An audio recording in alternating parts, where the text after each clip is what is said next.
alladzi bi ni'matihi tatimmu shalihat. Segala puji bagi Allah Jalla Jalaluh yang karena nikmatnya kebaikan-kebaikan menjadi sempurna, yang karena rahmatnya niat-niat baik hamba dapat terlaksana. Allahumma salli wa sallim ala sayyidina Muhammadin wa ala alihi wa ashabihi ajma'in. Ya Allah, semoga salawat dan salam senantiasa tercurahkan untuk baginda Nabi kita Muhammad alaihi salatu wassalam, untuk keluarga beliau, untuk istri-istri beliau, untuk putra-putri beliau, dan untuk seluruh sahabat Nabi. Semoga Allah meridhai kita bersama mereka. Amma ba'd. Jamaah rahimakumullah, hidup ini Allah ciptakan untuk menguji siapa di antara kita yang paling baik amalannya. Segala fasilitas, segala benda yang indah-indah di muka bumi ini, atau peristiwa-peristiwa yang melukai hati, yang menyayat sehingga darah itu harus mengucur dengan deras dari jantung kita, itu ujian dari Allah Azza wa Jal. Allah mengatakan, wa nabluukum bisyarri wal khairi fitnah wa ilaina turja'un. Dan kami menguji kalian dengan kebaikan dan keburukan sebagai bentuk fitnah, ujian untuk kalian, dan kepada kami kalian kelak akan kembali. Ada banyak fitnah di muka bumi ini. Ada fitnah kemiskinan, ada fitnah kekayaan, ada fitnah harta, ada fitnah anak, ada peperangan, ada gempa, ada banjir, ada perampokan, ada kebakaran, dan berbagai macam fitnah lainnya. Akan tetapi Nabi kita Muhammad sallallahu alaihi wasallam bersabda dalam hadis yang diriwayatkan oleh Imam Bukhari dan Muslim, beliau mengatakan, ma taraktu ba'di finnas fitnatan adarra 'ala rijali minan nisa. Kata beliau alaihi salatu wassalam, aku tidak meninggalkan setelahku di tengah-tengah manusia sebuah fitnah, sebuah ujian yang lebih membahayakan atas kaum laki-laki daripada wanita. Di antara semua fitnah yang ada, ternyata yang paling dahsyat buat kaum laki-laki adalah wanita. Para wanita harus faham bahwa dirinya adalah fitnah, ujian. Dia perhiasan yang indah, yang dunia tanpa wujudnya terasa gelap, walaupun mentari terbit dan di langit tidak ada segumpal awan pun. Kedamaian, ketenangan, ketentraman tanpa ada wanita susah untuk didapatkan. Allah Azza wa Jal berfirman, zuyyina linnas hubbus syahwat. Telah dicintakan kepada manusia hubbus syahwat, cinta kepada syahwat. Syahwat apa? Allah mengatakan minan nisa, dari wanita-wanita. Lanjutan ayat itu mengatakan minan nisa'i wal banin wal qanatiril muqantarah. Allah jadikan wanita termasuk cinta syahwat, dan Allah memulai dengan wanita sebelum menyebutkan emas, perak, kendaraan, pertanian, usaha-usaha, sebelum fitnahnya anak. Sebelum semua fitnah. Kenapa? Subhanallah. Kenapa wanita yang Rasulullah sallallahu alaihi wasallam mengatakan naqisatu aqlin wa din? Perempuan ini agama dan akalnya kurang. Mungkin sebagian wanita tak suka dengan uraian atau dengan sabda Rasul SAW ini. Tapi kita harus terima. Itu realita. Siapapun punya hak untuk membuktikannya.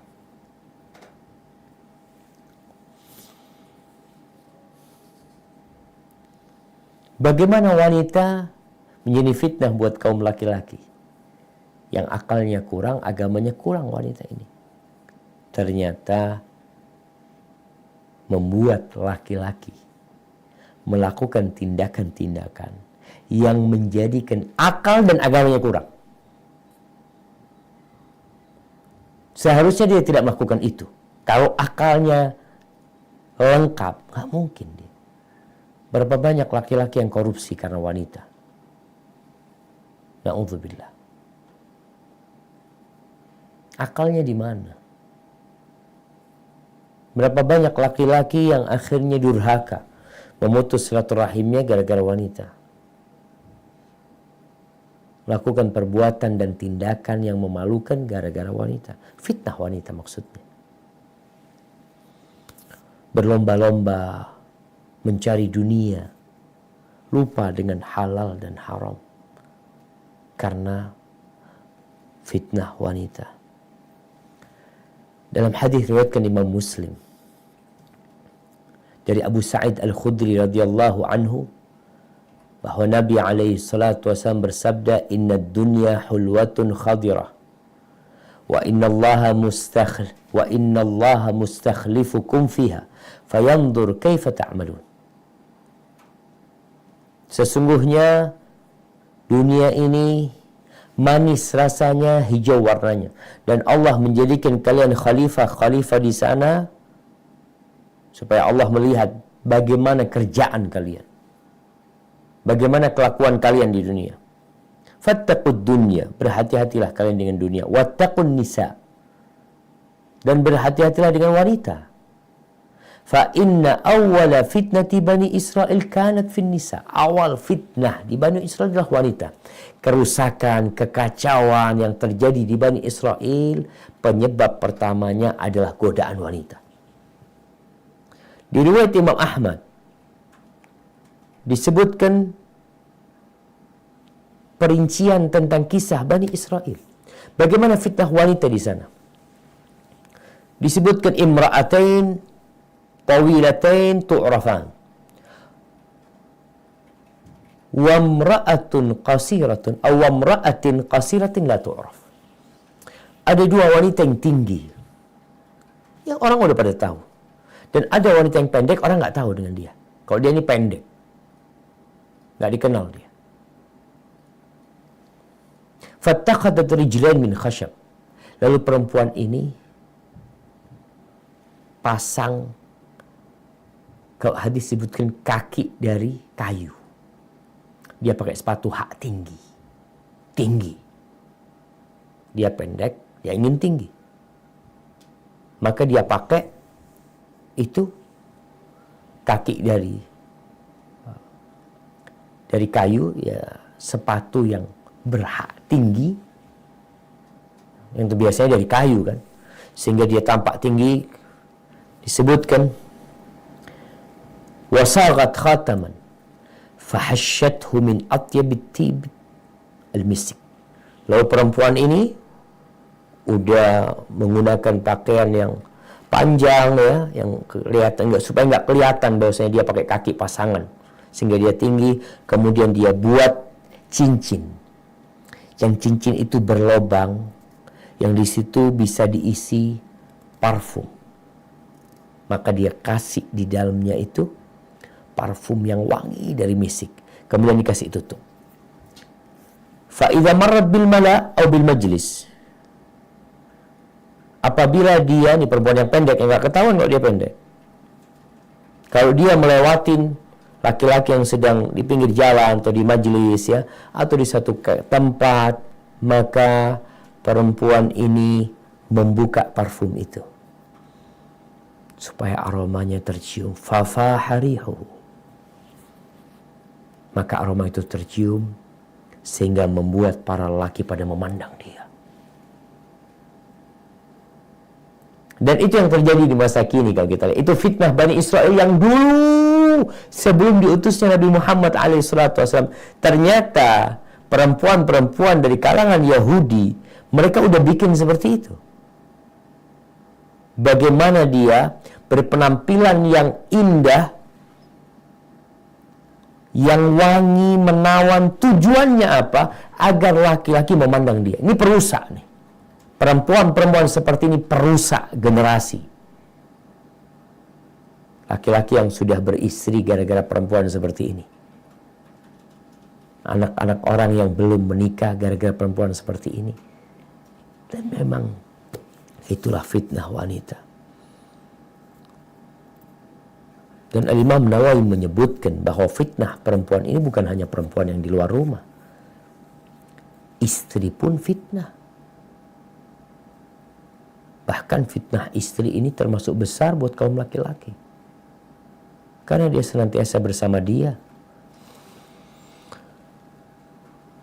Dan bicara fitnah wanita, Allah Azza wa Jalla mengatakan, ya ayyuhalladzina amanu inna min azwajikum wa auladikum aduwwan lakum fahdharuhum.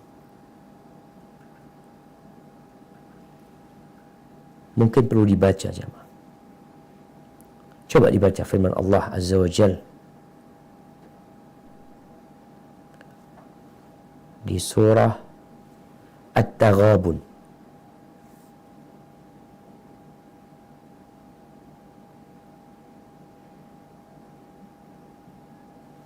ayat 14. Surat At-Taghabun ayat 14. أعوذ بالله من الشيطان الرجيم يا أيها الذين آمنوا إن من أزواجكم وأولادكم عدوا لكم فاحذروهم وإن تعفوا وتصفحوا وتغفروا فإن الله غفور رحيم. Wahai orang-orang yang beriman, sesungguhnya di antara istri-istrimu dan anak-anakmu ada yang menjadi musuh bagimu, maka berhati-hatilah kamu terhadap mereka.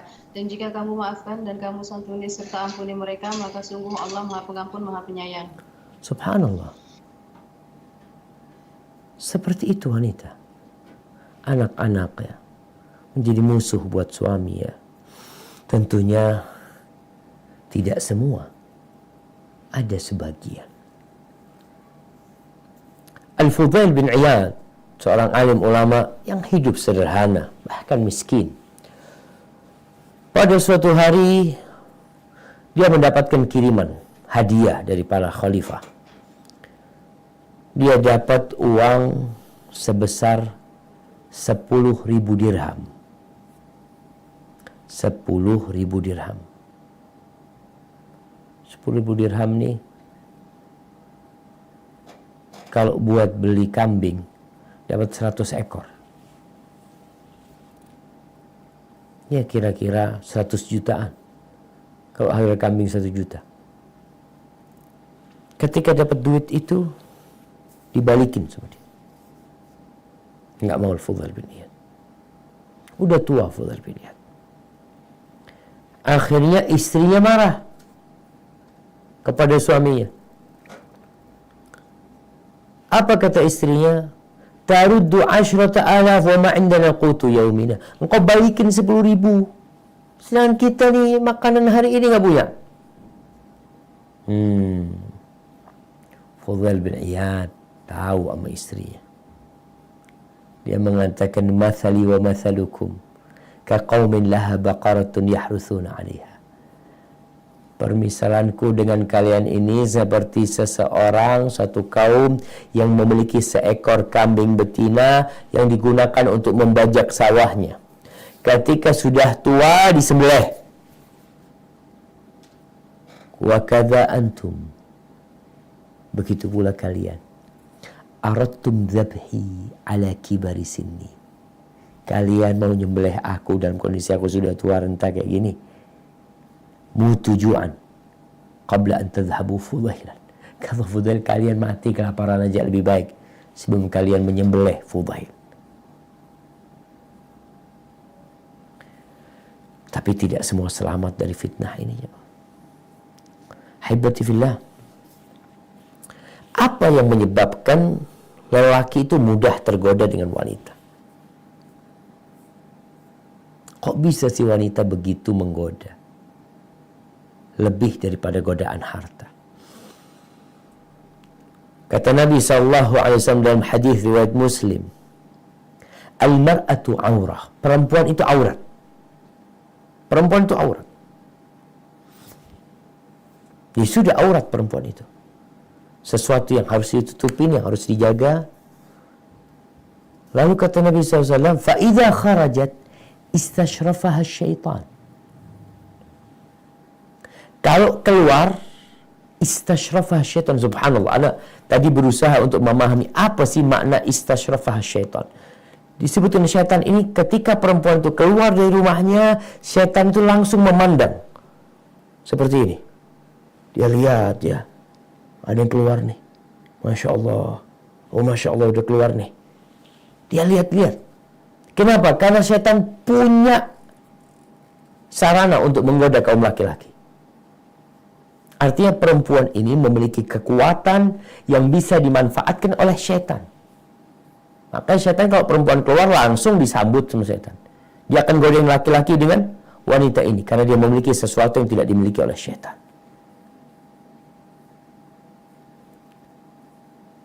Baik itu syaitan manusia atau syaitan dari bangsa jin. Syaitan manusia sama.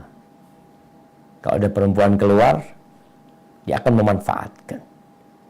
Ketika di rumah nggak bisa dia, maka ditungguin keluar sama dia. Dibawa keluar pakai mobilnya, di kendaraan umum atau dimanapun. Dan fitnah wanita ini untuk semua kalangan. Jangan dipikir yang sudah umur 70 tahun tidak tergoda dengan wanita. Yang umur 80 tahun, oh udah, nah nggak ada nafsu, nggak ada syahwat, insya Allah nggak bisa digodain sama setan. Setan nggak pernah tidur siang. Dia selalu menggoda manusia selama hayat masih di kandung badan. Apa yang harus kita lakukan supaya tidak terjumus dalam fitnah perempuan? Syariat Islam. Nih kalau ada orang yang masih fobi dengan kalimat syariat Islam, kau tuh nggak tahu bahwasanya Allah menurunkan syariat ini lebih indah dari semua aturan yang dibuat oleh manusia. Lebih sempurna, lebih menjamin keamanan, kedamaian, kebahagiaan, kelezatan, kesenangan, kemakmuran, keadilan, itu ada yang di syariat Islam. Kenapa ada yang menentang? Karena nggak tahu. Seperti gelas. Gelas ini airnya bening. Tapi karena dicampurin dengan warna-warni, akhirnya nggak jelas. Tapi ketika disaring kembali, maka kelihatan beningnya syariat Allah ini memberikan kemakmuran buat umat manusia. Syariat Islam berusaha untuk memberikan aturan-aturan yang menyelamatkan kaum laki-laki dan para wanita juga dari fitnah. Contohnya sabda Nabi SAW, iyyakum wad-dukhul 'alan nisa, kalian jangan masuk-masuk ke tempatnya perempuan. Sekarang laki perempuan dijadiin satu. Kalian jangan masuk-masuk ke tempatnya perempuan. Makanya kita lihat di masjid itu perempuan di belakang. Oh ini bias gender ini. Ini menindas kaum wanita. Bukan, itu memuliakan kaum wanita. Iyyakum wad-dukhul 'alan nisa. Jangan masuk ke tempat-tempatnya perempuan. Waqala Nabi SAW, ketika Nabi mengatakan itu, ada seorang mengatakan, ya Rasulullah, ara'aital hamu.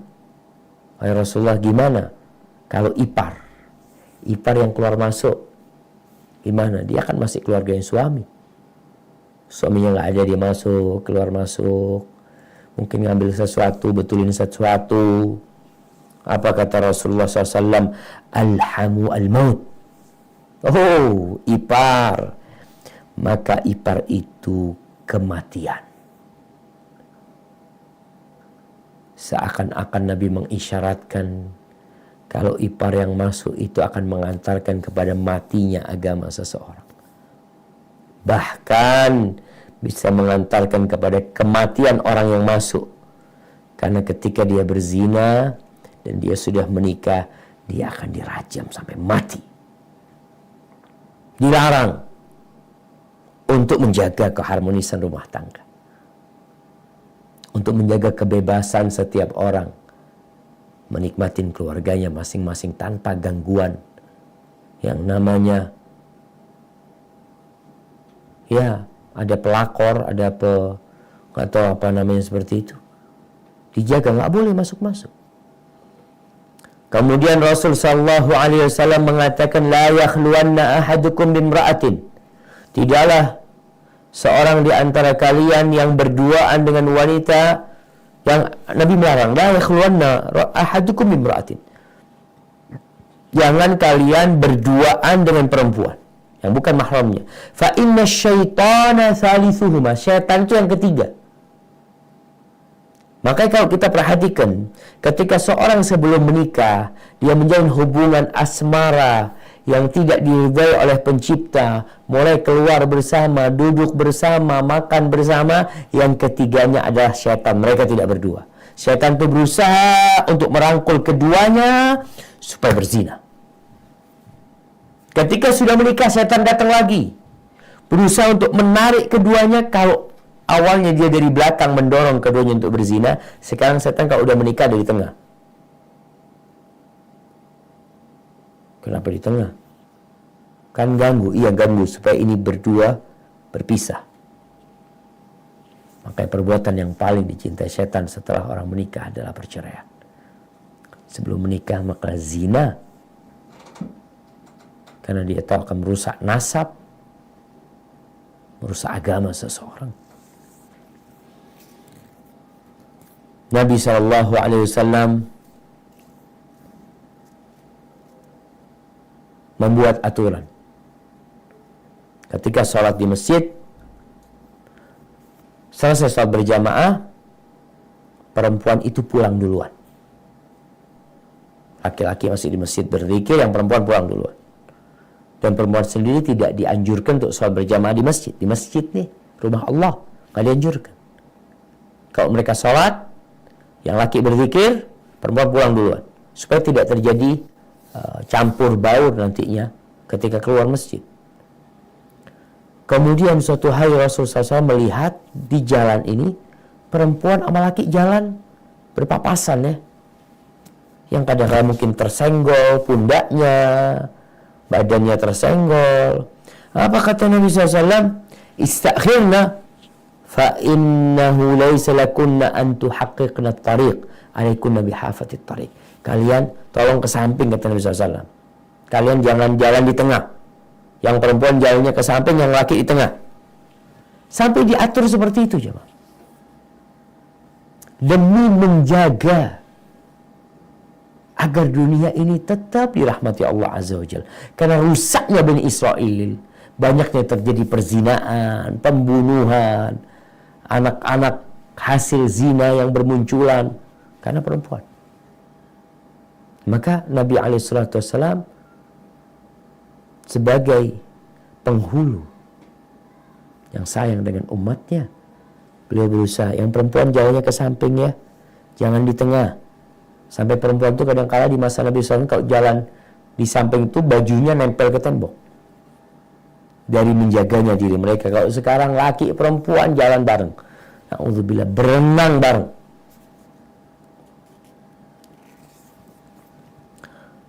Ahibati fillah,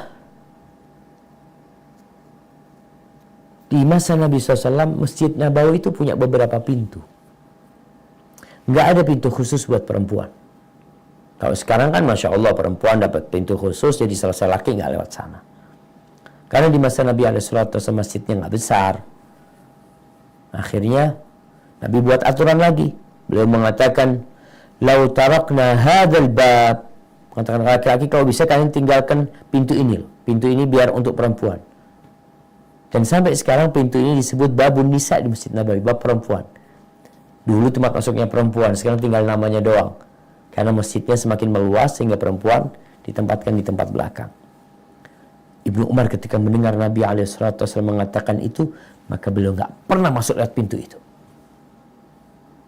Walaupun nggak ada perempuan, beliau nggak lewat pintu itu. Udah, pintu itu kata Nabi SAW, kalau kita tinggalkan lebih baik. Maka ditinggalkan Abdullah bin Umar. Untuk apa? Untuk menjaga diri. Aisyah radhiyallahu ta'ala anha di masanya setelah meninggalnya Nabi SAW melihat kondisi wanita berubah. Yang dulunya pemalu, yang dulunya menjaga diri, akhirnya mereka udah mulai di masa Nabi, di masa Aisyah radhiyallahu anha. Lalu Aisyah mengatakan,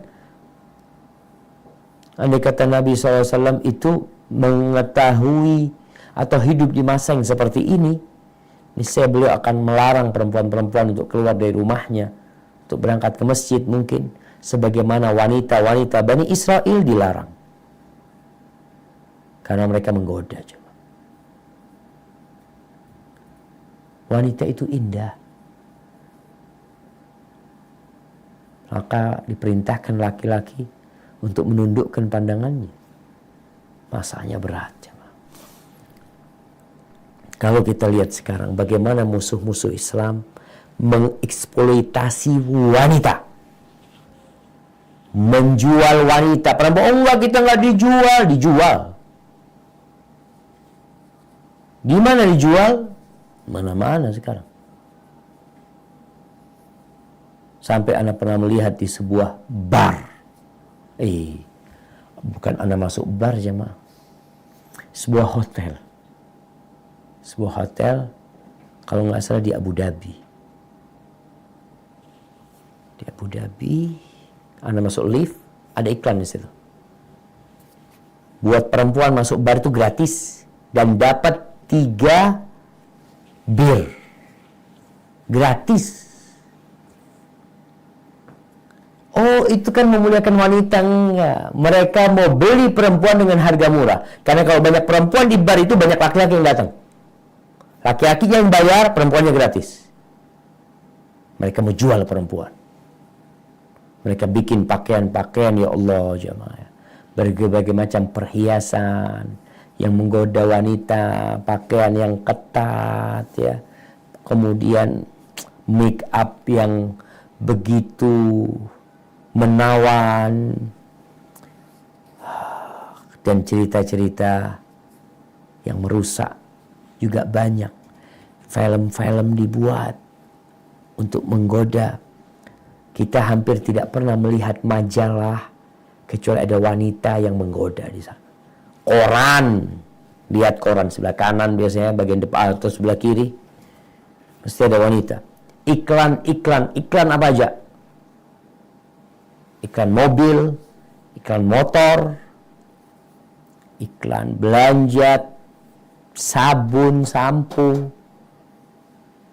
mesti ada di situ gambar wanita. Iklannya kulkas. Kenapa sih? Tadi hadisnya udah jelas. Nabi SAW mengatakan al-mar'atu aurah. Perempuan itu aurat. Kalau keluar rumah, setan langsung lihat. Oh, ini nih. Kita punya alat nih. Dilihatin sama setan, dimanfaatkan sama setan. Maka keluarnya wanita dari rumah dengan bersolek dan berias yang tidak diperbolehkan oleh syariat menjadi faktor yang sangat merusak. Mau tidak mau. Sekarang kalau kita masuk ke toko, ke mall, rumah sakit, pesawat, kereta, hotel, kantor,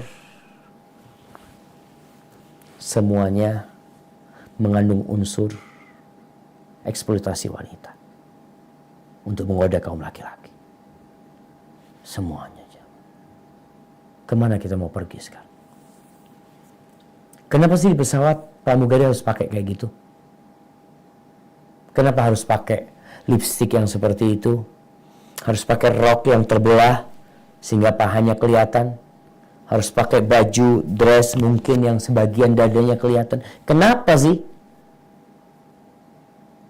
Ya supaya menarik. Berarti kau jual perempuan? Enggak dijual perempuannya. Dilelang. Ini sesuatu yang perlu kita pikirkan bersama. Karena ketika perzinaan merajalela, perselingkuhan di mana-mana, anak-anak SMP, SMA, kuliah sudah pada berzina, maka tinggal nunggu azab Allah Subhanahu wa taala ketika kita membiarkan perempuan ini terjadi. Allah di surat An-Nur ayat 31 mengatakan wala yubdina zinatahunna. Perempuan itu jangan menampakkan perhiasan-perhiasan mereka. Ini kata Allah, ini bukan nampakkan perhiasan, seauratnya dia buka. Di surat Al-Ahzab ayat 53 Allah mengatakan wa idza sa'altumuhunna mata'an fas'aluhunna min wara'i hijab. Kalau kalian minta sesuatu kepada keluarga Nabi SAW, minta dari balik hijab, dari istri-istri Nabi. Allah mengatakan di surat Al-Ahzab ayat 32, fala takhda'na bil qaul. Kalau ngomong, tolong ngomong jangan dilemah lembutkan. Kenapa? Fayatma alladhi fi qalbihi marad wa qulna qawlan karima. Maka nanti akan merasa tamak. Di sini ada resiko orang-orang yang jelek hatinya, yang ada penyakit di hatinya, jadi ingin berzina. Ini ngomong biasa. Gimana sekarang perempuan dengan lagu-lagunya, bernyanyi, sudah suaranya dibikin lembut, auratnya ditampakkan. Mau dibawa kemana bangsa ini? Generasi depan itu mau dibawa kemana? Diajarin apa dengan media yang kita lihat, televisi yang ada? Coba acara-acara yang dibuat sama mereka. Mana yang mendidik generasi muda untuk menjadi orang yang bermanfaat buat negeri dan bangsa? Hiburan, hiburan, hiburan, hiburan. Kita hidup bukan untuk berhiburan. Kita hidup untuk membangun kehidupan yang lebih nyata dan abadi. Kita harus serius menghadapi semua ini. Hiburan perlu. Yang bolehlah sepekan sekali ada hiburan. Tapi ternyata acara televisi dari pagi sampai sore, sampai malam, semuanya hiburan. Ada yang bermanfaat, Ustaz. Satu. Apa? Ya, ketika diumumkan masuk azan maghrib waktu Jakarta. Alhamdulillah manfaat tuh. Kita jadi waktu sholat. Setelah itu, lanjut lagi. Haibati fillah, sekarang bagaimana kita menyelamatkan diri kita dari fitnah wanita? Yang wanita juga diperintahkan menutup auratnya, untuk tidak keluar rumah, untuk menjaga pandangannya. Kita bicara yang laki, apa yang harus dilakukan? Yang pertama, jangan melepas pandanganmu. Fitnah itu ada di luar. Kita berusaha untuk memperkecil fitnah yang ada. Tapi di diri kita sendiri, apa yang harus kita lakukan? Anda sebagai seorang laki-laki, maka ya seperti sabda Nabi SAW, la tudbi'in nadhrah an-nadhrah. Jangan diikuti pandangan dengan pandangan selanjutnya. Fa inna lakal ula wa laysat lakal akhir. Bagimu yang pertama, yang selanjutnya bukan. Maksudnya yang pertama bagimu adalah pandangan yang tidak sengaja. Nggak sengaja melihat perempuan, ya sudah, palingkan pandangannya. Ini adalah istilahnya itu al-wiqayatu khairun minal ilaj. menjaga lebih baik daripada mengobati. Tindakan preventif itu lebih baik daripada harus pengobatan nanti. Orang kalau sudah menjaga diri agar tidak terkena kanker, alhamdulillah bagus. Tapi kalau udah kena kanker, habis sudah. Naik tuh, stadium 1, stadium 2, stadium 3, stadium 4. Makanya udah kasih tahu rokok ini menyebabkan kanker. Jaga, jangan ngerokok. Kalau kau tetap ngerokok, rusak nantinya. Kau nggak kesian sama dirimu sendiri. Maka menjaga lebih utama daripada mengobatin. Begitu pula dengan wanita. Ketika kita nggak ngelihat, subhanallah jemaah, kenapa orang buta itu tidak terfitnah dengan wanita lewat matanya? Karena nggak pernah ngelihat, dia nggak tahu kayak apa tuh perempuan. Dan kita pun ketika tidak melihat, ada di ruangan ini umpamanya, ada perempuan lewat di luar sini, bolak-balik dia perempuan. Mungkin perempuan itu dengan rok yang seksi, ya lewat. Karena Anda nggak kelihatan, nggak tergoda Anda. Maka kalau kita lihat teman-teman di Australia, Masya Allah. Kalau di musim dingin, kata teman-teman, Masya Allah Ustaz. Kalau musim dingin, tertutup rapat. Sampai jarinya nggak kelihatan. Wajahnya tinggal sedikit yang kelihatan. Maka tatkala itu biasanya fitnah berkurang. Tapi kan apakah kita menunggu masa itu? Ya, kadang-kala kita perlu menciptakan masa seperti itu. Cari tempat yang kita tidak terfitnah dengan wanita. Dan ada seorang soleh yang mengatakan kepada anaknya, Ya bunayya imshi wara al-asad wal aswad awil wal usud. Imshi wara al-asad wal usud wala tamshi wara amra'ah. Wahai ananda, berjalanlah engkau di belakang singa, tapi jangan berjalan di belakang wanita. Jalan di belakang singa, ada singa, jalan di belakangnya nggak apa-apa. Insya Allah kau nggak akan tergoda, tapi jangan berjalan di belakang wanita.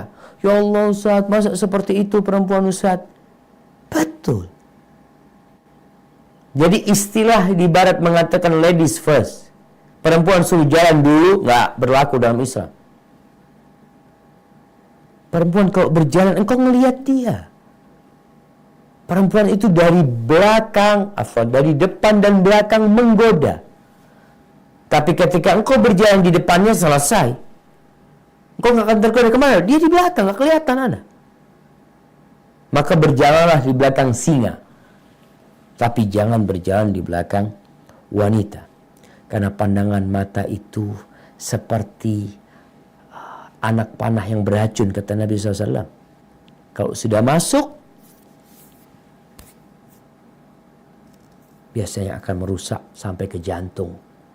Dan membuatnya berpikir, akhirnya mengantarkannya kepada perzinahan.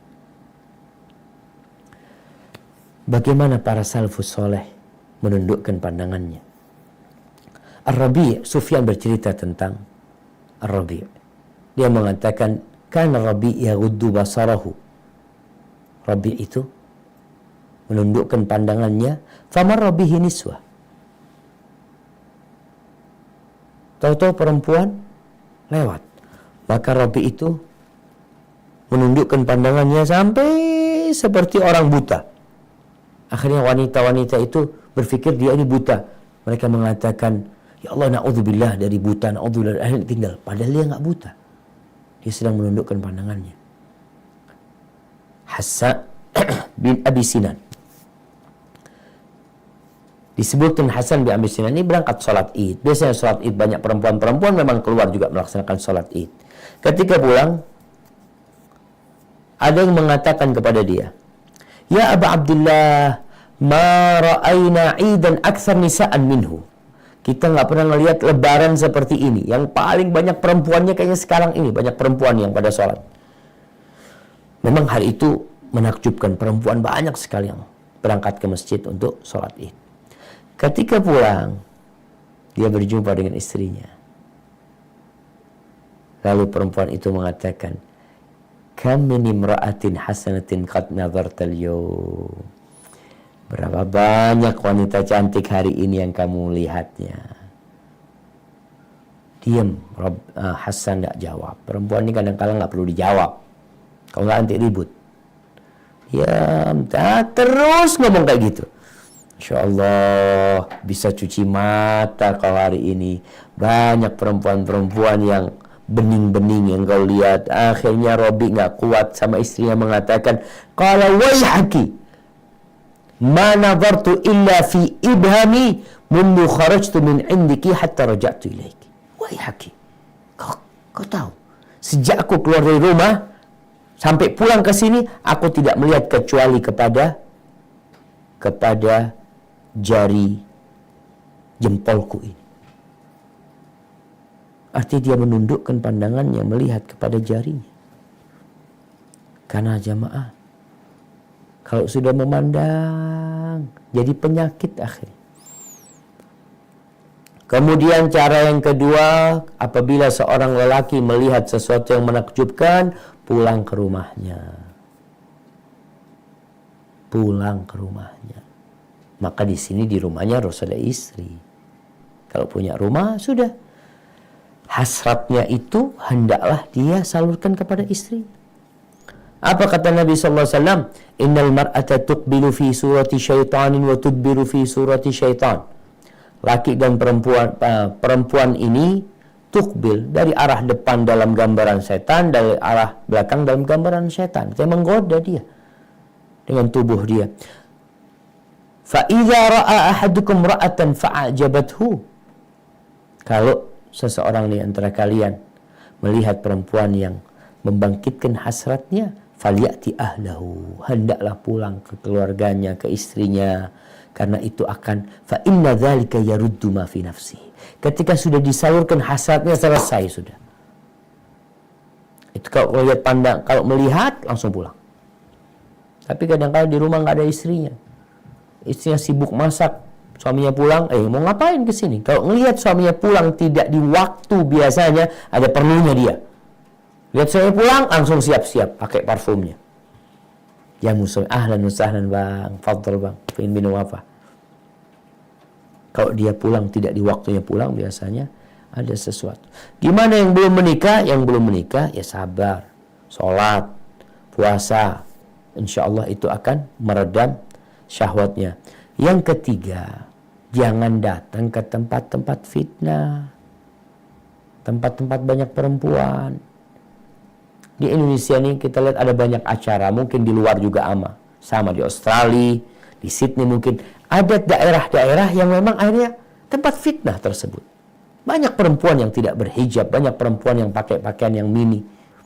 Kadang-kala di mall, kadang-kala di pinggir pantai, kadang-kala ada acara Car Free Day mungkin. Di beberapa tempat ada tempat senam ya, perempuan dengan pakaian yang ketat, dia goyang-goyang ke sana. Jangan datang ke tempat itu. Karena ada pemuda yang kata, Ustaz, ana udah puasa sunnah Ustaz, tapi kok fitnah, godaan syahwatnya belum mati. Datang ke tempat itu masalahnya. Maka hindari tempat-tempat fitnah itu. Pergi, menjauh. Insya Allah kau akan selamat. Kemudian yang keempat, kalau ada perempuan yang godain, hendaklah laki-laki ini tidak menoleh. Jangan menoleh. Jangan digubris, jangan diladenin. Kadangkala via handphone ngobrol dulu ya, ini laki-laki kadangkala nggak usah dia curhat ini itu macam-macam. Kalau sudah mulai menjurus ke sesuatu yang kayaknya nggak bagus, matikan handphonenya, blokir nomornya, selesai. Insya Allah kau selamat.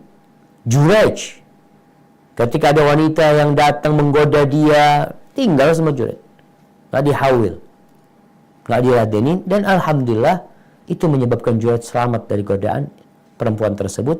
Tapi kadang-kala laki-laki ini ya udah imannya lemah, dia ladenin tuh perempuan sehingga dia terjerumus kepada perzinaan. Kemudian yang kelima jamaah, yang terakhir sebelum kita masuk ke sesi tanya jawab, ketahuilah bahwa zina mata itu akhirnya nanti kepada zina yang benaran, yang menyebabkan pelakunya akan terlaknat yang menyebabkan pelakunya akan dihukum dengan hukuman yang menjijikkan. Dilemparin batu sampai mati. Itu azab di dunia. Sedangkan azab di akhirat, bagaimana Rasulullah SAW menjelaskan bahwasanya laki-laki perempuan itu akan dibakar dalam tungku, dalam kondisi telanjang dibakar, ketika panas mereka naik ke atas tapi nggak bisa keluar. Terus masuk, turun lagi, naik lagi ke atas, nggak bisa keluar. Dan na'udzubillah, orang yang berzina sekali, kalau nggak segera bertobat, balik lagi dia berzina. Mungkin kau mengatakan, enggak, insya Allah aku udah tobat. Biasanya ada panggilan-panggilan untuk mengulangi zina itu. Maka seorang itu berpikir bahwasanya dosa zina ini adalah dosa yang besar. Laki-laki yang berzina di luar rumahnya, na'udzubillah, mungkin istrinya dizinain orang di rumahnya gratis. Engkau merusak orang, kau berzina dengan anaknya orang, dengan ibunya orang, dan bisa jadi ibumu, anakmu, adikmu Allah tidak akan jaga. Ihfadillah yahfadka. Kau jaga Allah, Allah akan menjagamu. Dan balasan itu sesuai dengan amalan yang dilakukan. Kalau kita tidak godain anak orang, kita jagain anaknya orang, insya Allah anak kita akan dijaga sama Allah Azza wa Jalla. Hadza wallahu a'lam bishawab. Itu yang bisa kita kaji pada kesempatan kali ini. Kita akan buka sesi pertanyaan yang agak panjang. Kami persilahkan kepada teman-teman yang sudah siap di sana. Fadhal.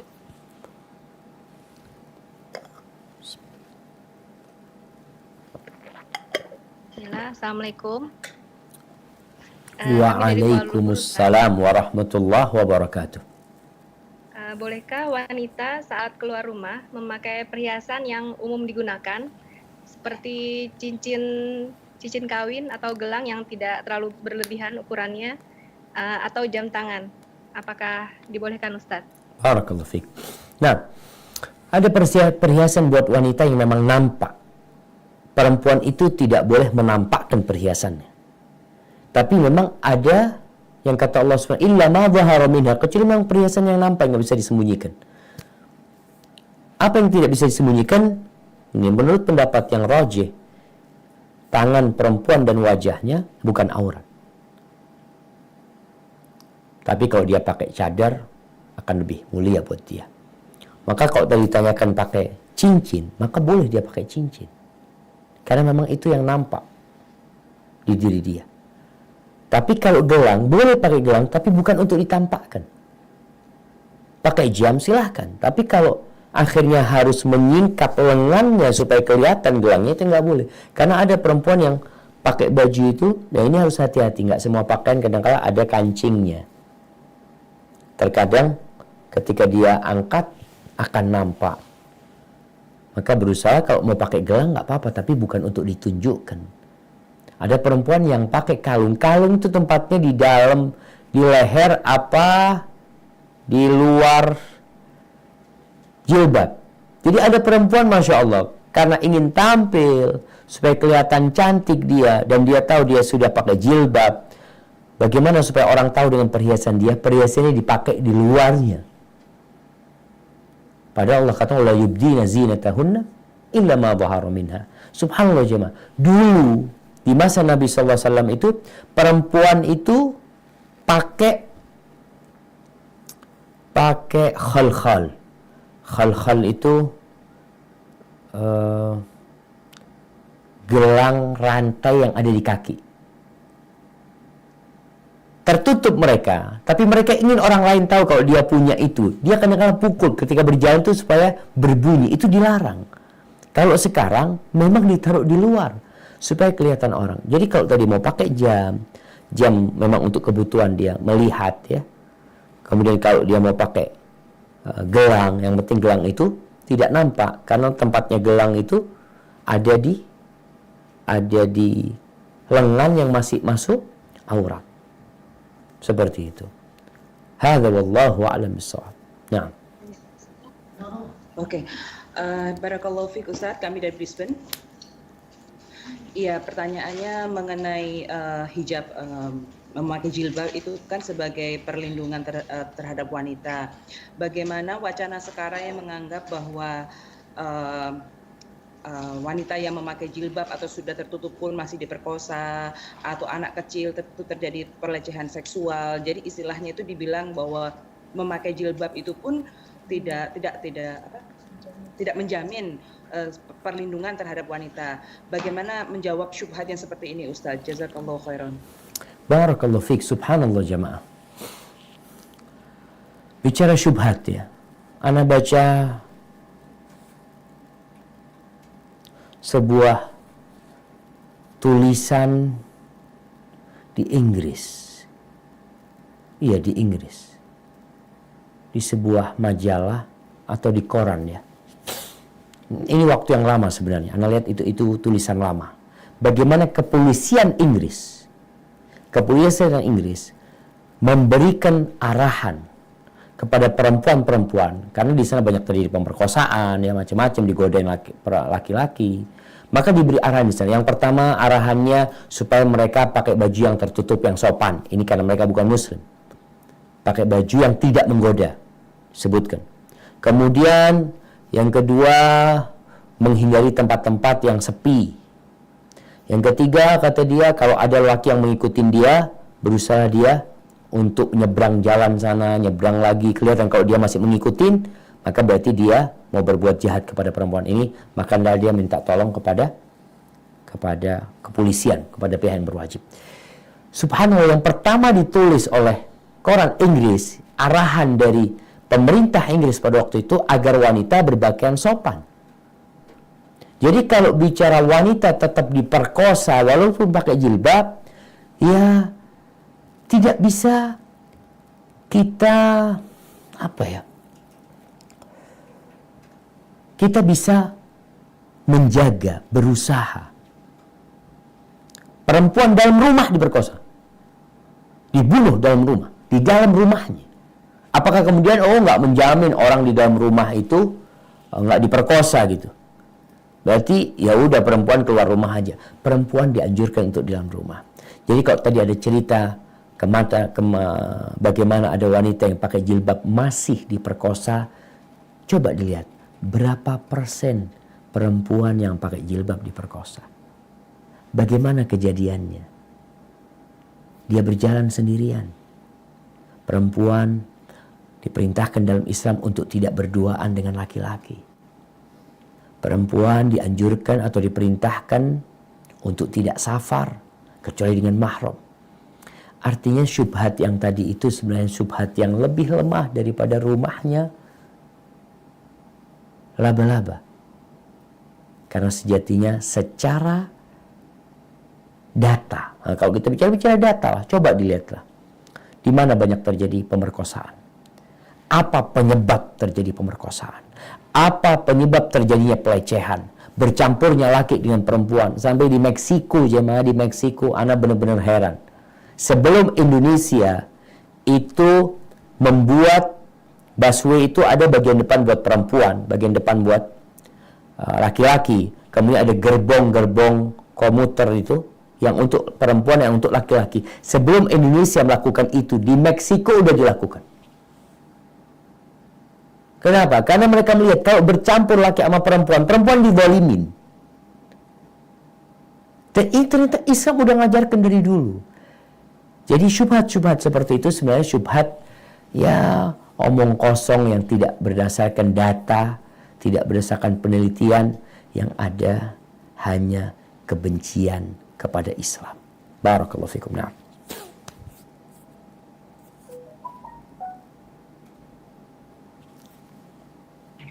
Assalamualaikum Ustadz. Dari Perth ada pertanyaan titipan dari seorang ibu. Bolehkah saya merasa capek? Bagaimana cara saya untuk terus bisa sabar menghadapi cobaan dan fitnah terus-menerus terhadap dirinya? Di mata seseorang dia lakukan itu selalu dinilai salah. Tolong nasihatnya untuk seorang ibu ini, Ustadz, karena dia sudah merasa lelah. Jazakallahu khairan. Satu lagi, Ustadz. Barakallahu fiik. warahmatullahi wabarakatuh, Ustaz. Waalaikumsalam warahmatullahi wabarakatuh. Pertanyaannya, seorang wanita menjaga anak-anak dari kawan-kawannya, di antaranya anak kawan-kawannya itu ada yang lelaki sudah akhir balik, artinya teenager. Sedangkan wanita ini udah umur 70 tahun. Bagaimana itu menurut nasihat Ustaz? Jazakallahu khairan. Nah, ada dua pertanyaan. Yang pertama berkaitan dengan bagaimana harus bersabar menghadapi musibah yang silih berganti, ya. Yang dia kok kayaknya udah gak sabaran menghadapi yang seperti itu. Apa yang harus dia lakukan? Kadangkala ditanggapin selalu buruk oleh orang lain, padahal kita ingin berbuat baik. Hidup ini ujian. Kemanapun kita pergi, dimanapun kita berada, karena Allah sudah memutuskan bahwa dunia ini darul bala, negeri bala. Maka kalau ini mencari kesenangan di muka bumi ini salah, bukan tempatnya. Seperti orang mencari mutiara di padang pasir. Kemudian seorang wanita kadangkala merasa hanya dia yang susah hidupnya. Orang lain bahagia, orang lain senang, ana susah hidupnya. Subhanallah. Sejatinya semua orang memiliki cobaan yang berbeda-beda. Terus bagaimana supaya kita bisa bersabar? Yang pertama, melihatlah kepada kebesaran Allah Azza wa Jalla. Lihatlah kepada hikmah yang Allah inginkan dari kita. Ada bala yang kata Nabi SAW terus mendampingin seseorang. Nemenin orang ini, bala ini gak lepas. Sampai kapan? Sampai dia berjalan di muka bumi ini tanpa punya dosa. Oh, ternyata bala itu seperti sabun cuci yang membersihkan baju. Noda-noda itu jadi hilang. Kita pun sedang dibersihkan.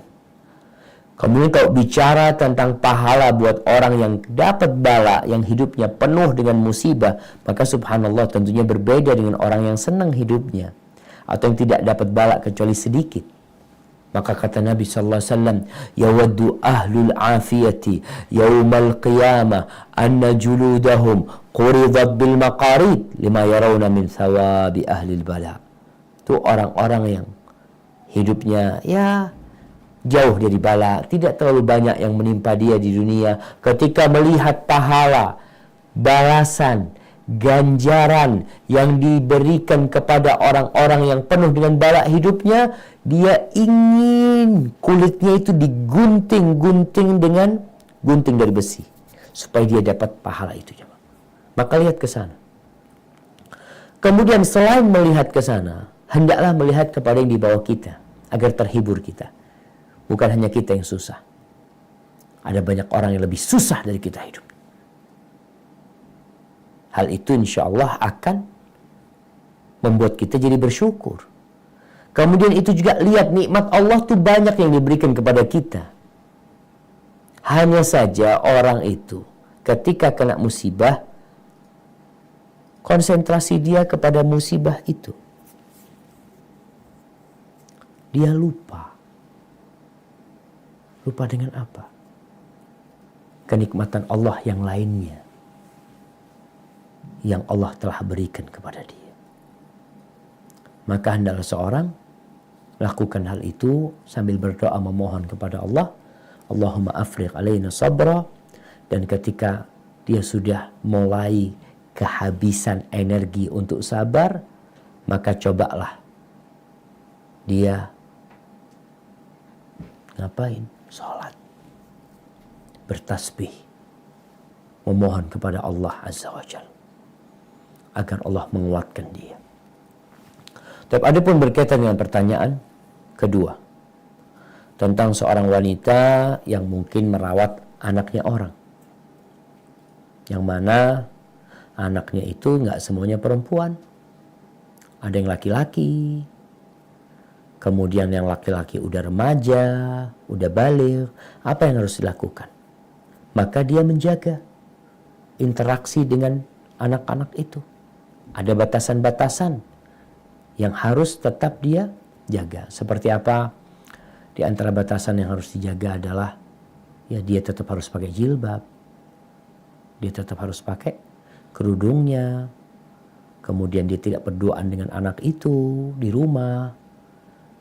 Dan juga auratnya anak itu kita juga udah nggak boleh ngelihat karena dia udah, kalau kecil mungkin ya kita merawat dia, gantiin baju dia, tapi ketika dia sudah mulai besar, maka hendaklah perempuan-perempuan yang bekerja mungkin sebagai perawat anak-anak perempuan untuk menjaga diri. Dan kalau ternyata dia itu ada yang modelnya hadonah, tempat penitipan anak, harus dipisahkan. Kalau sudah ada laki-laki yang baligh, ya sudah bersama laki-laki yang baligh dan perempuan yang baligh dengan perempuan yang baligh pula, atau dengan anak-anak. Hadza wallahu a'lam bissawab.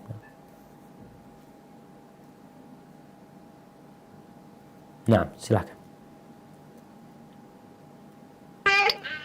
Assalamualaikum Ustadz.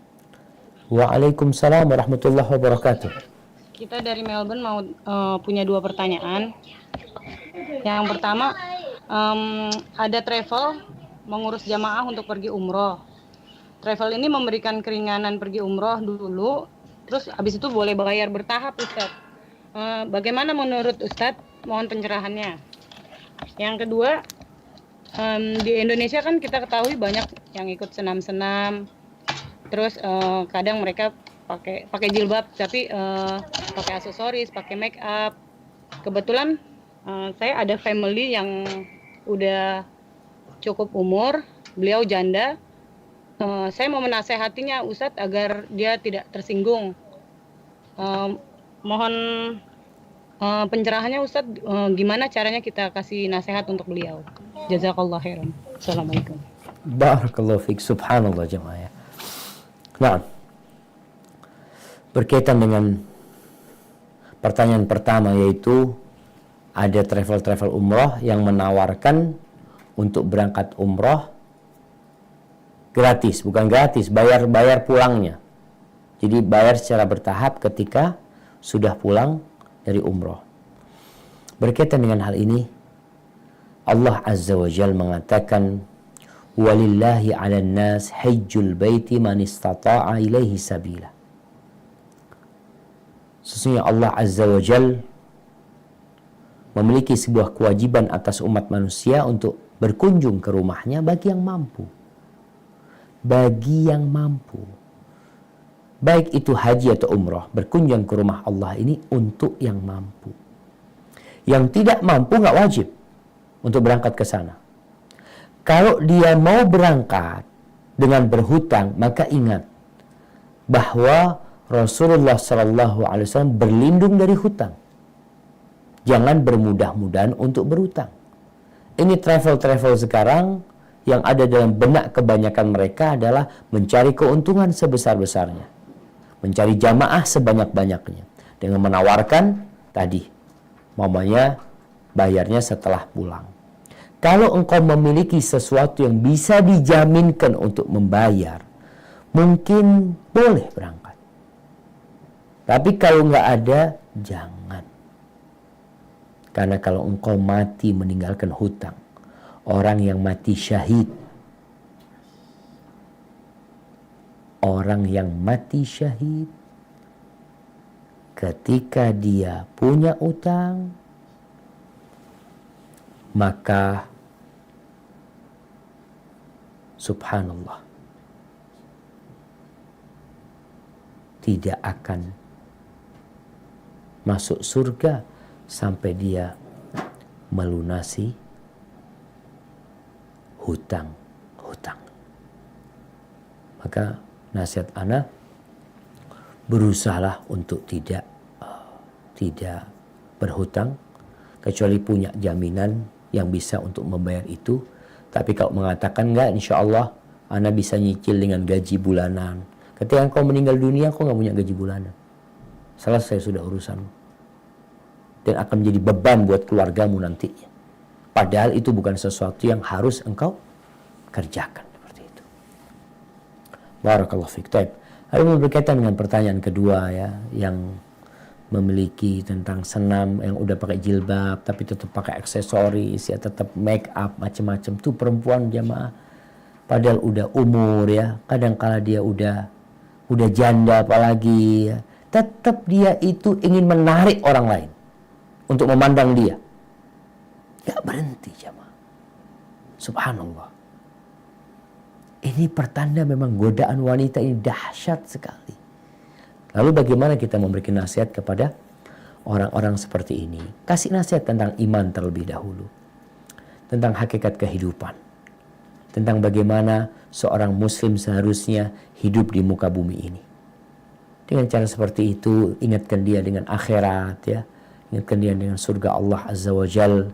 Kemudian sampaikan bahwasanya banyak perintah-perintah Allah yang harus kita kerjakan ya.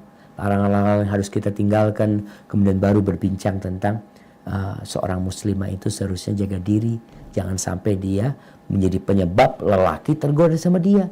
Dan setan tuh senangnya di sana tadi. Ya, perempuan kalau keluar rumah langsung dijaga sama setan. Tadi dilihat dari jauh, wah ini dapat dia buruan untuk memburu yang lainnya. Jadi sekedar buat umpan untuk berburu yang lainnya. Dan subhanallah, perempuan itu kalau dalam rumah itu hampir nggak mau bermake up. Dan Allah tanya sama yang dari mana aja. Ana mau tanya, yang dari Melbourne. Ana mau tanya dari Melbourne. Kenapa perempuan itu kok baru bermake up kalau keluar rumah?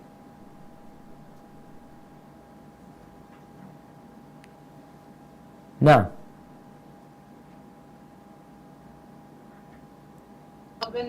Alhamdulillah dari Melbourne kalau keluar nggak ada yang pakai make up. ya kita lihat perempuan umum, bukan Melbourne, banyak tuh perempuan.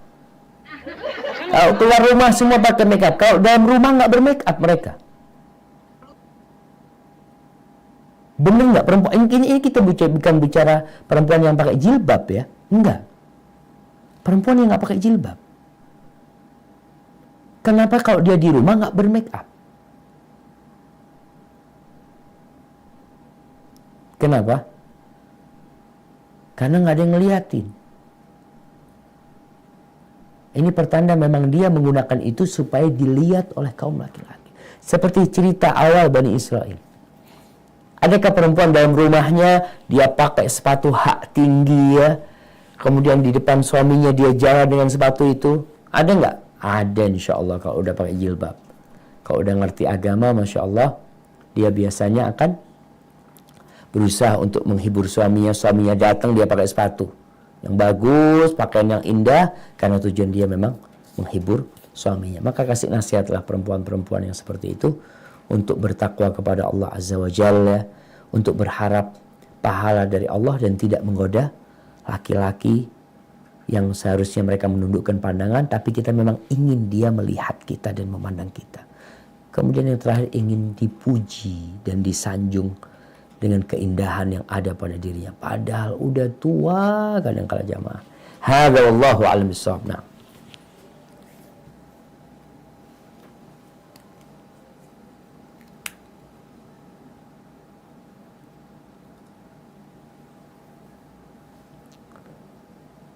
Nah, silahkan.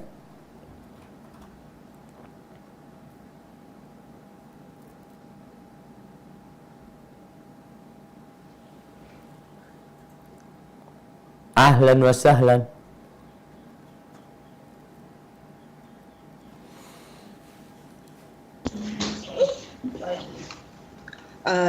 Barakallahu fiik Ustaz, saya membacakan pertanyaan dari Canberra. Siap. Yang pertama, bagaimana hukumnya bersalaman dengan kakak ipar maupun keponakan laki-laki yang berbeda jauh umurnya dan kakak ipar itu sudah kita anggap sebagai kakak atau bapak sendiri, sedangkan keponakan laki-laki dari suami sudah kita anggap sebagai adik sendiri. Yang kedua, satu-satu aja biar nggak lupa Ustaz. Mengenai hal yang sedang viral saat ini mengenai disertasi seorang dokter Universitas Islam tentang halalnya zina jika di tempat tertutup dan haram jika di tempat terbuka. Gimana? Afwan? Yang kedua?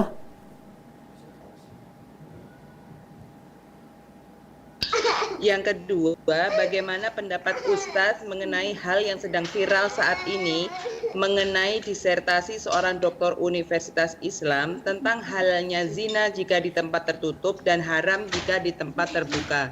Nah, Allahu Akbar jamaah. Baik, pertanyaan yang pertama. Pertanyaan pertama Ana sampai lupa. Apa pertanyaan pertama? Ipar. Pertanyaan pertama tentang ipar.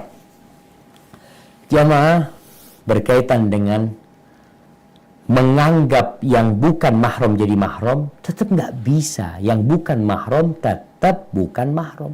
Oh, kita sudah anggap sebagai saudara sendiri. Memang ada sesama sepupu nih, karena dia itu hidup bareng ya, bertetanggaan sampai besar, kayaknya udah seperti kakak beradik, itu tidak menjadikan mereka kakak beradik.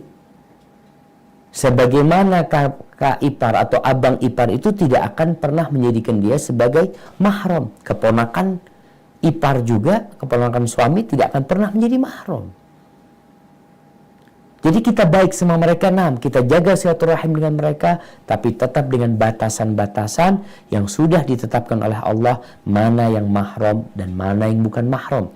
Apa yang bisa kita lakukan kepada mahram kita, apa yang bukan mahram kita. Bukan berarti kita boleh berduaan dengan dia, karena kita sudah anggap dia sebagai bapak kita, subhanallah.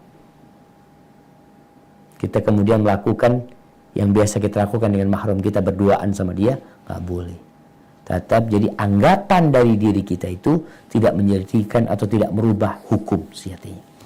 Hukumnya tetap.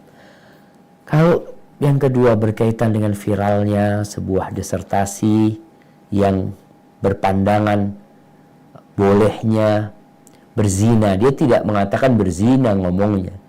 Karena kalau bicara bolehnya berzina, nggak ada yang membolehkan zina. Mereka bahasanya bolehnya melakukan hubungan seksual. Bolehnya berhubungan badan tanpa ikatan pernikahan.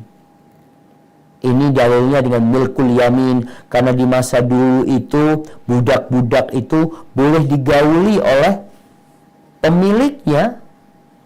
Boleh digauli sama pemiliknya tanpa pernikahan. Berarti boleh kita cari perempuan yang kita nggak perlu nikah lah dengan dalil tadi. Kenapa diviralkan jamaah? Kenapa yang nulis seorang muslim? Sejatinya tulisan-tulisan barat itu udah banyak kayak gitu. Mereka menebarkan syubhat-syubhat, tapi karena yang menulis itu orang kafir, maka nggak diterima oleh umat Islam. Yang namanya mustasyriqun, para orientalis. Sejak dulu mereka berusaha menebarkan syubhat-syubhat, membuat kajian-kajian. Tapi kajian-kajian mereka nggak laku. Karena umat Islam, kafir. Maka orang-orang kafir pun berpikir, kalau begitu nggak bisa kita berbicara pakai lisan kita. Pakai apa? Pakai lisannya orang Islam. Maka bagaimana umat Islam ini diajarin sama mereka? Baik yang dari Indonesia, dari Mesir, dari Maroko. Orang-orang belajarnya ke barat nih. Dulu awalnya ke barat belajarnya. Belajar di Sorbonne, di McGill, di Kanada sana, atau di Amerika, belajar di sana, belajar Islam. Kita ini selalu berbicara, kita tuh ketinggalan sama orang Barat. Mereka sudah sampai ke bulan, kita masih belajar tentang masalah namanya khilafiyah. Betul, seharusnya udah selesai. Urusan agama nggak usah di otak-atik. Antum belajar ke Amerika bagaimana bikin rudal. Belajar ke Amerika bagaimana bikin pesawat tempur. Belajar ke sana bagaimana pulang bisa bikin handphone tanpa kita harus impor dari Amerika, dari Cina, dari Korea. Hendaknya kita belajar ke sana itu. Ketika belajar ke Amerika, belajar Islam, pulang ngerusak Islam. Kenapa? Laung belajar dari orang yang memang ingin merusak Islam. Dari dulu. Maka ini masalah kita jamaah. Ada sampai seorang guru besar perguruan tinggi Islam negeri di Indonesia dulu, udah mati dia.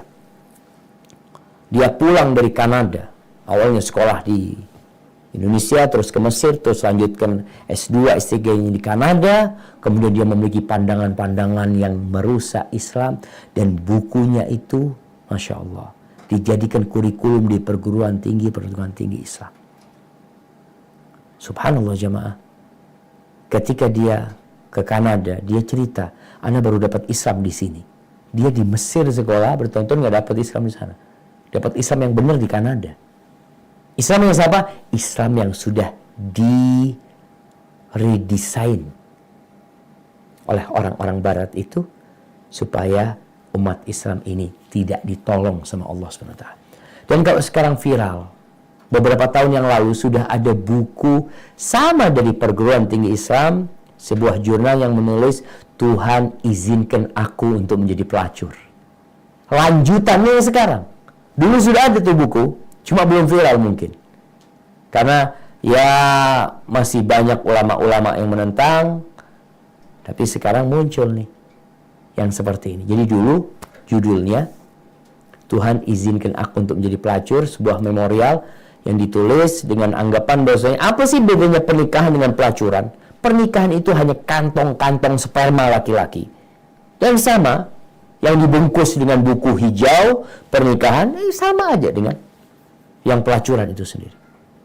Dan mereka mengatakan yang kita lihat sekarang, dulu pelacur, nggak ada lagi pelacur, sekarang disebutnya PSK.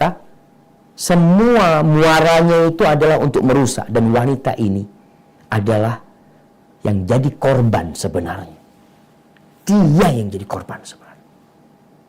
Hanya para wanita merasa dia bisa hidup bebas, dia bisa bekerja semau dia, keluar semau dia, masuk semau dia, dengan laki mana dia akan berzina dia lakukan itu. Tapi bahasa-bahasa agama ini mulai dihilangkan untuk mengikis keimanan sebenarnya.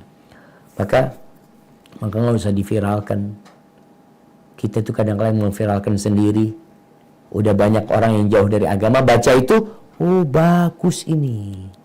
Sehingga mereka ketika berzina tidak lagi merasa berdosa. Dulu orang berzina, ini bedanya bid'ah dan maksiat.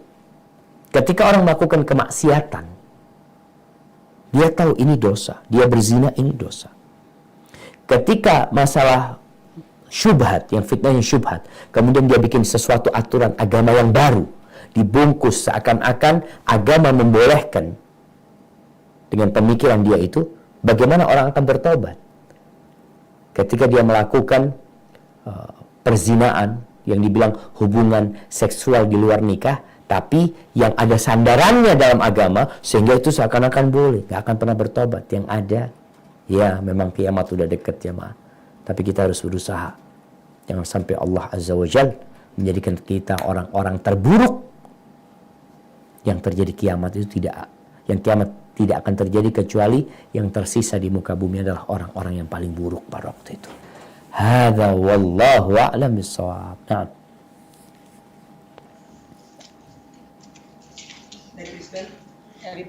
Dari Brisbane Ustaz. Assalamualaikum warahmatullahi wabarakatuh. Waalaikumsalam warahmatullahi wabarakatuh. Ya, saya mau bertanya bagaimana batasan antara misalnya kita udah punya anak laki-laki yang teenager. Apakah boleh misalnya di rumah itu kita berpakaian seksi gitu Ustaz? Mungkin dengan alasan kalau misalnya di Australia kan di luar tuh banyak yang berpakaian seksi, jadi biar anak laki-laki kita ini nggak kaget gitu loh, jadi udah terbiasa. Apakah boleh seperti itu? Dia terbiasa. Maksudnya jadi nggak kaget melihat karena di rumah kan misalnya dia udah melihat misalnya mungkin ibunya misalnya berpakaian seksi itu, apakah boleh seperti itu? Nah, barakallahu fiik. Maksudnya seksi yang bukan terlalu seksi, maksudnya masih udah ini, maksudnya masih dalam batasan, cuman dengan maksud seperti itu Ustaz. Iya. Yang kedua Ustaz. Assalamualaikum warahmatullahi wabarakatuh. Waalaikumsalam warahmatullahi wabarakatuh. Untuk perempuan umroh sendiri atau haji sendiri itu gimana? Nah, Di atas katanya 45 tahun boleh. 45 tahun. Barakallahu fiik. Iya, berkaitan dengan pertanyaan pertama ya. Pertama, perempuan di rumah pakai pakaian yang sopan. Pakaian yang sopan. Artinya kalau dia pakai pakaian seksi yang bisa menimbulkan hasrat, itu nggak boleh. Apalagi dia ingin menunjukkan kepada anaknya. Anak itu menghormati ibunya. Anak itu cinta sama ibunya. Tapi tetap nggak boleh ibunya menggoda syahwat anaknya dengan pakaian seperti itu.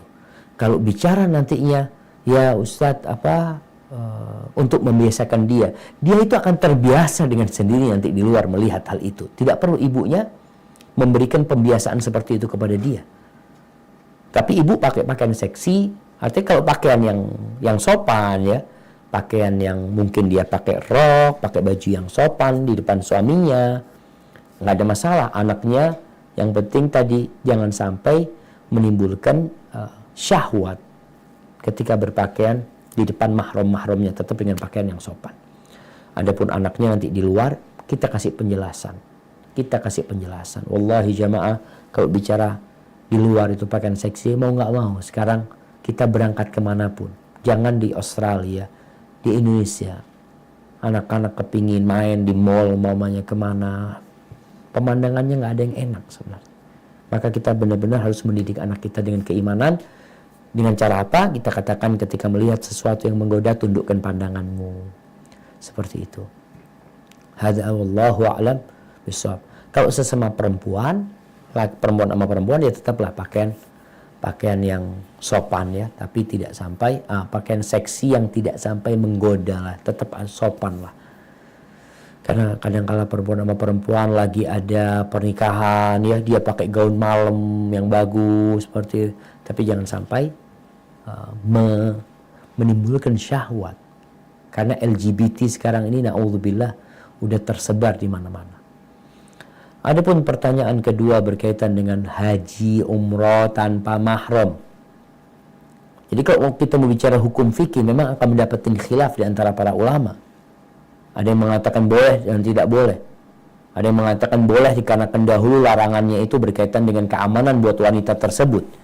Nah, sekarang kalau bicara keamanan, siapa yang menjamin keamanan tadi buat dia? Dia nggak akan tergoda di sana, ada yang jagain dia.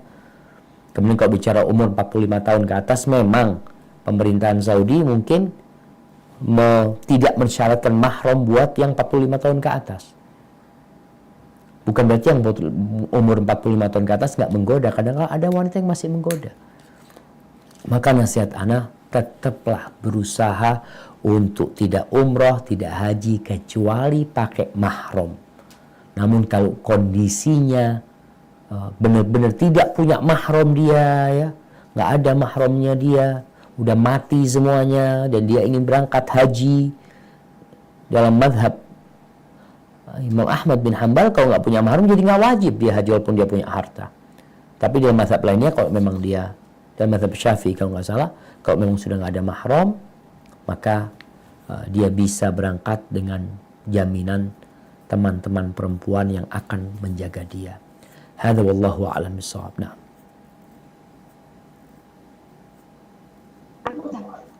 Assalamualaikum Ustadz. Waalaikumsalam warahmatullah. Mau tanya Ustadz, kalau kita ikut arisan tapi terus dapat pertama, uangnya ini misalnya lumayan gitu ya Ustadz jumlahnya. Kalau kita nggak pakai sampai setahun, arisannya juga belum selesai, masih bayar terus, itu harus dizakatin apa enggak Ustadz? Terus yang kedua, Assalamualaikum Ustadz. Waalaikumsalam warahmatullahi wabarakatuh. Ustadz mau nanya menyambung pertanyaan 2 minggu yang lalu mengenai yang orang tua mengambil uang anaknya tanpa sepengetahuan si anak itu Ustadz. Siap. Dalam hal ini Ustadz yang mengambil itu ibu, dia mengambil uang anak perempuannya dengan kondisi si ibu ini sudah meninggal suaminya dan si anak ini sudah menikah dan dia berpenghasilan sendiri. Anak perempuan ini tidak bergantung sama suami. Ya. Penghasilannya Masya Allah Ustadz. Ya. Tapi kalau diminta dia agak pelit Ustadz, tapi kalau diambil dia nggak tahu. Masya Allah. Jazakallah Ustadz. Siap. Berkaitan dengan pertanyaan pertama. Apalagi pertanyaan pertama? Arisan. Arisan. Ketika kita punya uang yang mengedap dan masuk ke nisabnya, sedangkan kita punya utang, yang utang itu belum jatuh temponya, apakah ini ada zakatnya? Ada zakatnya, dia keluarkan zakatnya. Kecuali dia kalau nggak kepingin keluar zakatnya, bayarin tuh utangnya. Arisan itu umpamanya, kalau anti mama anak punya uang banyak, Ustaz, nggak kepake, sedangkan anak punya utang arisan ini, umpamanya dapat duit 100 juta. 100 juta. Utangnya sama 100 juta nantinya. Karena uangnya orang juga ini. Dia yang sudah dia dapat itu dia harus bayar tiap bulan 10 juta umpamanya. Maka kalau dia ingin selamat, lebih baik dia bayarin tuh. Anak udah lunas arisan anak. Jadi dia nggak punya duit. Tapi kalau uang itu mengendap di tempat dia dan dia nggak pakai sampai nisabnya, ketika di akhir tahun maka dia keluarkan zakatnya. Jadi berkaitan dengan utang kita ke orang, apakah dipotong utang kita sama orang? Umpamanya anak punya uang 100 juta, anak punya uang 100 juta, anak punya utang rumah nih, nyicil rumah ini masih sisa 300 juta. Memang nyicilnya sampai 10 tahun. Apakah anda nggak wajib zakat? Wajib zakat. Pendapat yang lebih kuat wajib zakat. Karena memang ketika itu engkau punya uang itu. Kecuali uang itu kau bayarkan, kau nggak punya uang. Tapi kalau masih ada pada dirimu dan engkau tidak melunasi utangmu, maka hendaklah mengeluarkan zakatnya. Adapun menyambung pertanyaan yang lalu, jelas sekali pertanyaannya. Ibu ini ngambil harta anak perempuannya yang punya penghasilan sendiri, bukan mengambil harta suami putrinya. Ketika dia memang memerlukan uang tersebut, maka dia ambil dengan cara yang baik. Hudzi bil ma'ruf. Ambil dengan cara yang baik. Untuk kebutuhan. Bukan untuk berfoya-foya, bukan untuk bermegah-megahan. Insya Allah tidak masalah dia mengambil harta putrinya yang itu memang milik putrinya sendiri, bukan milik suaminya. Kemudian sang ibu mengambil dengan cara yang baik. Karena seorang anak punya kewajiban berbakti kepada orang tuanya. Ya, berbakti sama orang tuanya itu salah satunya dengan harta. Kecuali perempuan ini nggak punya harta, anak nggak punya harta, Ustaz, harta itu harta milik suami. Maka ketika itu nggak boleh ibunya ngambil harta suaminya akhirnya. Hadza wallahu a'lam bissawab. Nah. Dari Perth, Ustadz. Assalamualaikum warahmatullahi wabarakatuh, Ustadz. Waalaikumsalam warahmatullahi wabarakatuh. Pembahasan yang soal hutang tadi, Ustadz, misalnya saya punya hutang, lalu saya sakit, terus saya sudah mengucapkan sama suami saya akan melunasi hutang saya kepada seseorang. Suami saya udah tahu bahwa saya punya hutang sama seseorang, tapi suami saya belum tahu orang itu siapa. Tapi saya udah niat untuk bayar hutang itu sebelum saya misalnya meninggal duluan, umpamanya begitu, Ustadz. Tapi saya udah ada niat untuk bayar. Bagaimana, Ustadz, kembali ke soal hutang yang tadi Ustadz jelaskan? Gimana? Afwan. Niatnya baru mau mati baru niat. Sebelumnya nggak niat mau bayar. Ya niat, maksudnya bukan gitu, Ustaz. Maksudnya niat. Gimana? Anak-anak jadi nggak paham. Ini niat. Kan niat mau bayar utang.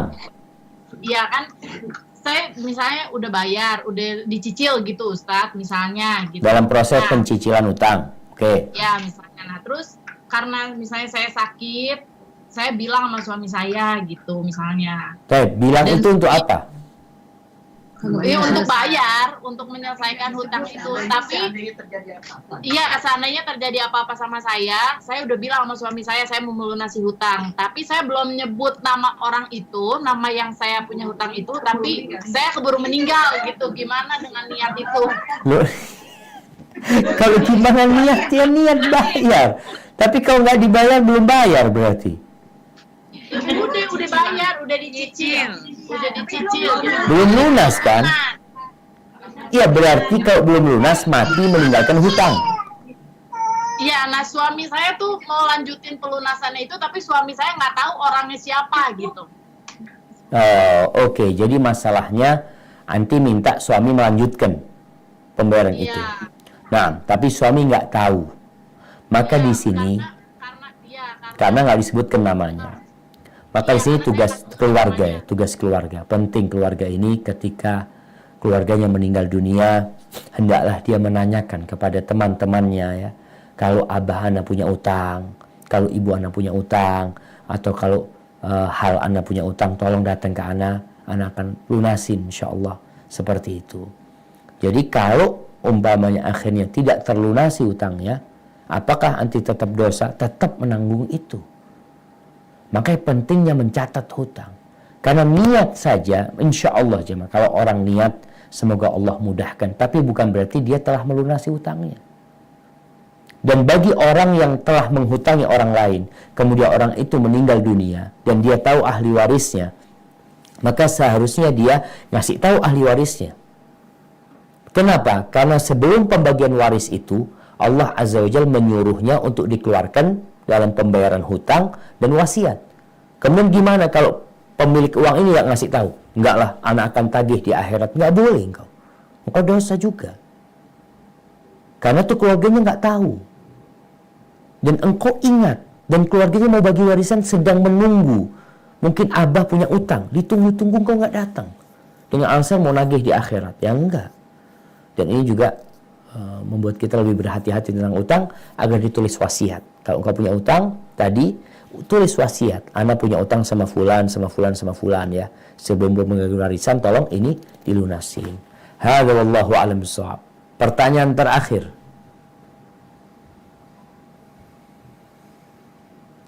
Hari ini Malaysia ikut nggak?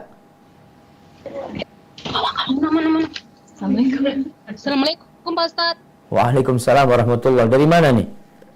Melbourne. Melbourne lagi, balik lagi gitu ke Melbourne. Ini Pak Ustadz mau nanya nih, apakah jika wanita yang kerja buat keluarganya itu termasuk sedekah? Terus yang kedua, boleh nggak nambah lagi? Jangan banyak-banyak, satu cukup. Satu lagi dong Pak Ustadz, apakah wanita wajib salat Jumat? Itu aja Pak Ustadz, sekolah ya. Barakallahu fiik. Iya, seorang wanita yang bekerja untuk membantu keluarganya, mungkin dia kasih kepada suaminya, mungkin dia kasih kepada anak-anaknya. Apakah itu sedekah? Nah, cerita Zainab, istrinya Ibnu Mas'ud radhiyallahu anhu, yang dia bekerja menenun kemudian dijual, dibuat makan sama keluarganya. Ketika dia tanya sama Nabi SAW, Nabi mengatakan alaihi salatu wasallam, yang kau berikan kepada suami dan anak-anakmu itu adalah sedekah.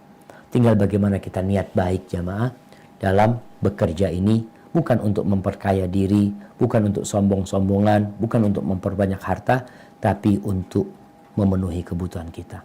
Adapun wanita tentang Jumat, maka nggak wajib dia sholat Jumat. Tapi kalau dia ikut sholat Jumat, maka gugur sholat duhur dia. Menurut pendapat yang lebih kuat, cukup dia sholat Jumat menggantikan sholat zuhur dia. Hadza wallahu a'lam bishawab. Assalamualaikum Ustadz dari Kuala Lumpur. Waalaikumsalam warahmatullahi wabarakatuh. Masya Allah, terakhir Kuala Lumpur ini. Tadi pertama sudah Ustadz. Oh sudah pertama, nah, tafadhali. Bagaimana sebaiknya untuk anak perempuan kita, apakah lebih baik sekolah di sekolah umum yang dekat dengan rumah orang tuanya, atau sebaiknya sekolah di pesantren yang lokasinya jauh dari rumah, di mana orang tuanya tidak bisa rutin menjenguknya? Dan sebaiknya umur berapa kalau misalnya lebih baik sekolah di pesantren? Nah, barakallahu fiik. Ya subhanallah jamaah, berkaitan dengan sekolah ini, ana berharap semua yang mendengar suara ana ini, dimanapun kau berada, ana ingin di setiap kota itu ada sekolah khusus putri, bukan pesantren. Ana keingin setiap kota ada sekolah khusus putri, SMP dan SMA, khusus putri. Kenapa? Karena masalahnya banyak orang-orang yang berat untuk menyekolahkan anaknya di pesantren. Tapi dia takut untuk menyekolahkan putrinya di SMP atau SMA umum. Karena bercampur laki perempuan. Dan sudah banyak kejadian perzinaan-perzinaan di sana. Karena memang mereka berada di lingkungan yang memudahkan untuk berzina. Orang tua takut. Banyak orang-orang itu yang seperti itu. Apa solusinya? Ya kita yang harus berpikir. Dan insya Allah ya, Ana pernah sampaikan bahwasanya di Jakarta itu ada sekolah Kanisius milik orang-orang Katolik dari sejak dulu tahun 30 Masehi, itu khusus laki-laki saja. Khusus laki-laki saja. Dan ada sekolah-sekolah Katolik yang khusus perempuan saja. Bukan pesantren, sekolah khusus perempuan. Maka harapan anak kita, umat Islam, memiliki di setiap kota itu solusi untuk kebaikan umat ini, kebaikan negeri ini dan bangsa ini, sekolah khusus perempuan. Karena ada orang yang nggak mau masuk anaknya pesantren karena jauh mungkin, karena susah untuk berjumpa dengan anaknya. Maka nasihat anak, kalau tadi ada sekolah perempuan dan insya Allah lingkungannya baik, silahkan sekolah di situ, nggak harus ke pesantren. Tapi kalau tidak mendapatkan lingkungan yang baik, maka solusinya pesantren. Terus kapan dimasukkan ke pesantren? Anak itu mulai lulus SD biasanya sudah bisa mandiri. Ini umum. Anak kalau sudah lulus SD biasanya sudah bisa mandiri. Tapi ada yang nggak umum. Ada yang masih belum bisa berpisah sama orang tuanya. Biasanya setelah lulus SMP. Itu nggak banyak yang kayak gitu. Tapi rata-rata biasanya lulus SD itu sudah siap. Kalau sebelum SD janganlah karena terlalu kecil. Hadza wallahu a'lam bishawab. Itu yang bisa saya sampaikan. Apabila benar itu dari Allah Jalla Jalaluh, kalau ada yang salah dan kurang berkenan itu dari diri anak pribadi, Allah dan Rasul yang terbebaskan dari kesalahan itu. Sampai berjumpa kembali. Wassalamualaikum warahmatullahi wabarakatuh.